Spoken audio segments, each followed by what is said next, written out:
Hey, what's up? This is Antonio Thompson from AntonioRThompson.com, and I'm coming to you from my home office here in Brooklyn, New York. Are you doing Facebook Lives, or are you looking to do Facebook Lives? Well, in today's video, I'm going to share with you exactly what you should be doing before, during, and after your Facebook Live video. As you probably are aware, Facebook Live is just becoming the big daddy and the monster when it comes to live video.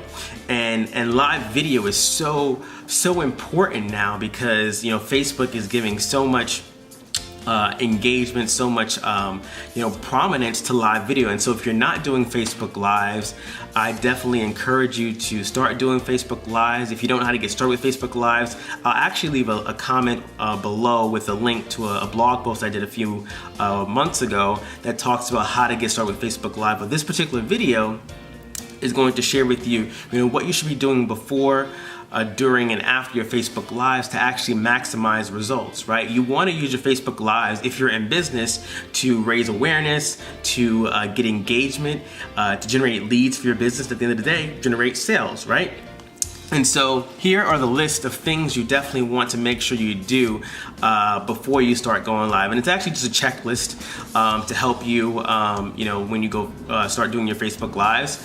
And so if you got a notepad, pen and paper, and definitely take some notes. I'm also going to put this checklist, this list on my blog later on today. So definitely go to actually I'll put the link in the comments below, but it'll be at AntonioRThompson.com. And so, before you go live on Facebook, before you even hit the button that says go live, there's about 6 things you need to do. The first thing, and I recommend you do this about a half an hour to an hour before you go live, is notify your fans that you're going to go live, right? You want to make sure you maximize your audience. And so, I typically post on my wall, on my timeline, on my fan page, as well as on my personal page, and as well as in some groups, that I'm going live at noon. I do these live streams Monday through Friday at noon, but I still send a reminder to my fans on Facebook. And so before you go live, you definitely want to notify your audience, whether it be on Facebook, Instagram, Snapchat, your email list. Let them know that you're about to go live so they can come and tune in. The second thing you want to make sure is that your phone is charged or your iPad is charged, right? The worst thing that can happen is you start going live and your battery dies, right? You want to make sure your phone is fully charged. When you're on your live stream though, I'm actually showing my phone here. You want to make sure that your phone is on airplane mode. The worst thing that can happen to you, not the worst thing, but one of the things that can happen to you when you're on a live stream is that someone calls you and interrupts your live broadcast. So when you're going live, put your phone on airplane mode just for those few moments so that you can focus on delivering content to your audience and sharing with your audience and not being interrupted by a phone call. The fourth thing is, before you go live, make sure you test the Wi-Fi in the area, right? There's certain spots in my house especially where, I'll set up my shop here and the Wi-Fi connection won't be as great. So make sure you know your go-to spots for where Wi-Fi is going to be the strongest, so you can make sure you have a solid connection, that you don't get interrupted during your broadcast, and it's just good to go. You also want to make sure that before you go live that the lighting is good, that you're not, dark and people can actually see your face. The camera's positioned well enough so they can actually, see your face and engage with you. The last tip before you go live is to make sure you have an awesome and engaging headline. There's so many people that go live and they just turn the camera on, but they have no headline or description of what they're going to be talking about. When you have an engaging and awesome headline, it's really going to entice people to want to jump on and see what you're talking about. So that's what we talked about. That's before your broadcast. Before you even turn on the camera, before you even hit live, make sure you notify your audience, make sure your battery is charged, make sure your phone's in airplane mode, make sure you test the Wi-Fi to make sure the connection is strong enough, make sure you You check the camera to make sure the lighting is good and the positioning of your phone is good, and make sure you have an awesome headline that's going to attract people to join you. Does that make sense? That's the before. If you have comments, put them in the comments below.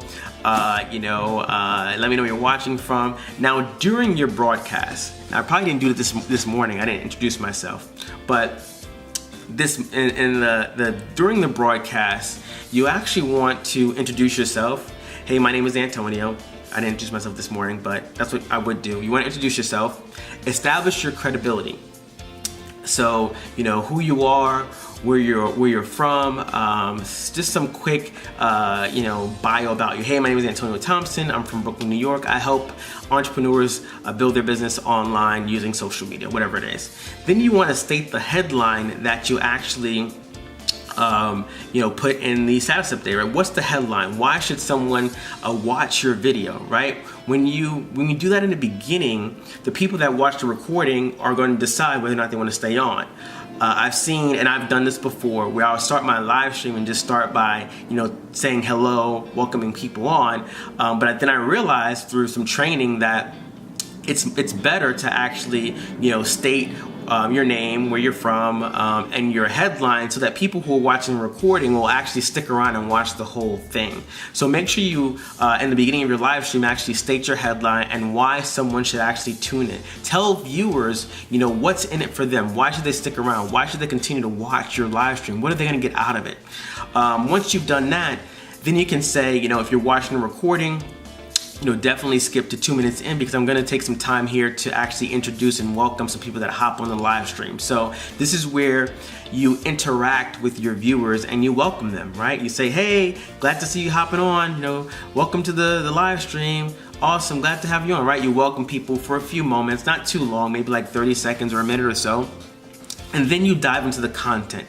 Now remember, your content is all about providing value to your audience, right? It's not about trying to sell them something. It's not about getting them to buy a product. It's about providing helpful information that they can use, right? Value. Throughout the broadcast, you want to engage with your audience. If they drop questions in the comments, you definitely can reply those questions on the screen.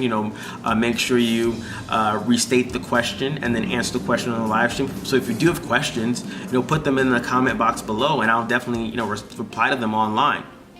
You want to also, when you're broadcasting, you don't want to go live for just a few minutes, like 2 minutes, right? Because it takes a while for Facebook to actually build your audience and for your audience to grow. So you want to consider broadcasting for a longer moment of time, so that you can reach more people and have more people join you on your live stream. At the end of your live stream, when you're done, when you're about to hit the end button, you want to give a strong call to action, right? You want to have people take an action, right? That action can be as simple as leaving a comment below. That call to action can be, visit my website to grab a free PDF or a download, or to schedule a time to chat with me about how I can help you build your business online, right? You want to have a strong call to action that gets people to connect with you on a more deeper level, right? So sending them to your website, asking for engagement below, asking them to share this with their friends and people who might benefit from it, etc., right? Now, when your broadcast is just about to be over, you want to remind them, hey, if you want to get notified when I do go live, when I click the end button for this webinar, there will be a button that pops up that says get notified when I go live. Hit that button and you'll be notified when I go live next. Simple as that. So now we talked about what you do before the live stream. We talked about what you do during the live stream. And so what do you do after the live stream, right? Once you've done a Facebook Live video, you're not done. Your work's not done yet. There's still a little bit more things that you can do to actually get more engagement and promote your brand to an audience. The first thing you want to do is make sure that your Facebook Live video actually posts to your page, right? You want to make sure that it actually loads to your page and it does it well, right? The next step you want to edit your Facebook Live video, right? You can add titles, you can add tags, captions, video covers. So once your video is processed by Facebook, you can go into that video, edit it on Facebook, you know, add a title, add some different tags and captions, and maybe if you have some graphic art you want to put as the cover of that video, you can certainly do that. Then what you want to do is take that live stream and share it in a bunch of related groups, right? You want to share it in, you know, groups that are relevant to your niche. You also want to share it on other social media platforms. So if you're on Twitter, if you're on Instagram, if you're on Snapchat, you can definitely share that replay on those platforms as well. Then what I do is I actually download the Facebook Live and actually put it on a video site like YouTube or Vimeo. So you can actually you know, take these videos and repurpose them and put them on other platforms to get you more engagement and build your brand even larger.